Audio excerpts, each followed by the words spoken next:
राष्ट्रीय लोक मोर्चा के राष्ट्रीय अध्यक्ष उपेंद्र कुशवाहा ने राज्यसभा में पटना का नाम बदलकर पाटलिपुत्र रखने की मांग उठाई है।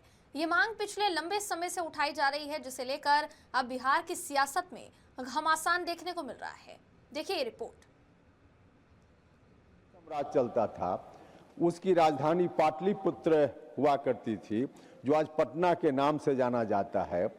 पाटलिपुत्र जब हम कहते हैं तो हमारा सीना चौड़ा होता है, हम गर्व महसूस करते हैं, हम प्राउड महसूस करते हैं। इसलिए हम सरकार से आग्रह करना चाहते हैं कि कालखंड में, कालांतर में, जो शुरुआत में उस समय साम्राज्य जब मौर्य का था, तब जो पाटलिपुत्र नाम से वह राजधानी जानी जाती थी, उस राजधानी का नाम बाद में पटना हो गया। पटना का नाम बदल करके फिर से पाटलिपुत्र किया जाना चाहिए। सरकार से को मैं यह सुझाव देना चाहता हूँ। राष्ट्रीय लोक मोर्चा के चीफ और राज्यसभा सांसद उपेंद्र कुशवाहा ने कल राज्यसभा में राष्ट्रपति के अभिभाषण पर धन्यवाद प्रस्ताव के दौरान पटना का नाम पाटलिपुत्र करने की बातें क्या रखी कि बिहार की सियासत ने इसे एक सियासी रंग दे दिया और फिर शुरू हुई इस पर राजनीति, जो आज विधानसभा में बहस का रूप ले चुकी है। सुनिए विपक्ष का इसे लेकर क्या तंज था। अब यही सब नकल कर रहे हैं, मतलब जो ठीक है, कोई दिक्कत नहीं है। पाटलिपुत्रा रख दिया जाए, पटना रख दिया जाए। इससे बड़ा सब्जेक्ट ये सामने है कि बच्चियों के साथ बलात्कार हो रहा है, लगातार घटनाएं घट रही हैं। इस पर इन तमाम लोगों का कोई ध्यान नहीं, इस पर कोई जवाब ही नहीं आता है। सरकार उनकी है, वो रात को दिन कह सकता है, दिन को रात कह सकता है। इतने जगह नाम को बदल ही दिया जाता है। तो हम कहते हैं कि पटना का पूरा पुराना नाम अजीमाबाद है, तो पटना को हटा के अजीमाबाद किया जाए।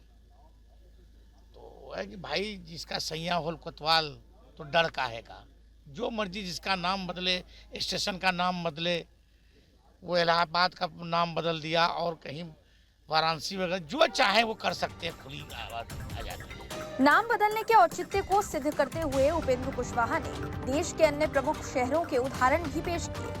उन्होंने कहा कि जब बम्बई का नाम बदलकर मुंबई, कोलकाता का कोलकाता और उड़ीसा का नाम ओडिशा किया जा सकता है, तो फिर पटना का नाम पाटलिपुत्र करने में देरी क्यों? संभव है, इसलिए भी संभव है कि देश में कई शहरों के, महानगरों के नाम बदले गए हैं, जिसमें कलकत्ता का नाम कोलकाता, उड़ीसा का नाम ओडिशा, बम्बई का नाम मुंबई जब हो सकता है, तो पटना का नाम पाटलिपुत्र क्यों नहीं हो सकता है।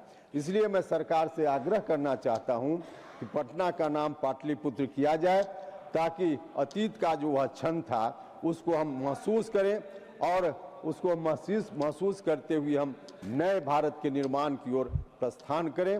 तो यह मैं सरकार से सुझाव देना चाहता हूं। जाहिर है कुशवाहा के इस बयान पर एनडीए का समर्थन मिलेगा, लिहाजा बीजेपी और आरएलएम के विधायकों ने इसका पुरजोर समर्थन किया है। रखने की मांग की गई है रामकृपाल जी। बहुत अच्छा, मैंने बहुत पहले पार्लियामेंट में मांग किया था जी। डिमांड मैंने बहुत पहले किया था। लोगों का सेंटिमेंट है, ऐतिहासिक धरोहर है पटना, पाटलिपुत्रा के नाम से ही जाना जाता था। पुनः हो जाए तो बहुत अच्छा रहेगा। कानून व्यवस्था जी ने अच्छा मुद्दा उठाया है कि जैसे कोलकाता हर जगह का नाम, तो पटना का भी नाम पाटलिपुत्रा रखा जाए। ये तो अच्छा मुद्दा उठाया है। लेकिन विपक्ष के लोग जो है विरोध कर रहे हैं कि अजीमाबाद पहले नाम था। एआईएम के विधायक कह रहे हैं कि पहले अजीमाबाद था, तो अजीमाबाद नाम में किया जाए। अरे छोड़िए, पाटलिपुत्रा, पटना का नाम पाटलिपुत्रा रहना चाहिए। ये सब विपक्ष का तो उनका काम ही है वो मुद्दा उठाना। किसी शहर का नाम बदलना एक लंबी प्रशासनिक प्रक्रिया है। इसकी शुरुआत राज्य सरकार द्वारा विधानसभा में एक प्रस्ताव पारित करने से होती है और फाइनल मुहर केंद्र का गृह मंत्रालय लगाता है। फिलहाल कुशवाहा की इस मांग के बाद अब राजनीतिक गलियारों में इस चर्चा ने जोर पकड़ लिया है कि क्या बिहार सरकार इस दिशा में कोई कदम उठाएगी या मुद्दा केवल सदन की चर्चाओं तक ही सीमित रहेगा। पटना से सहयोगी विवेक के साथ एसके राजीव की रिपोर्ट, राष्ट्रीय समाचार।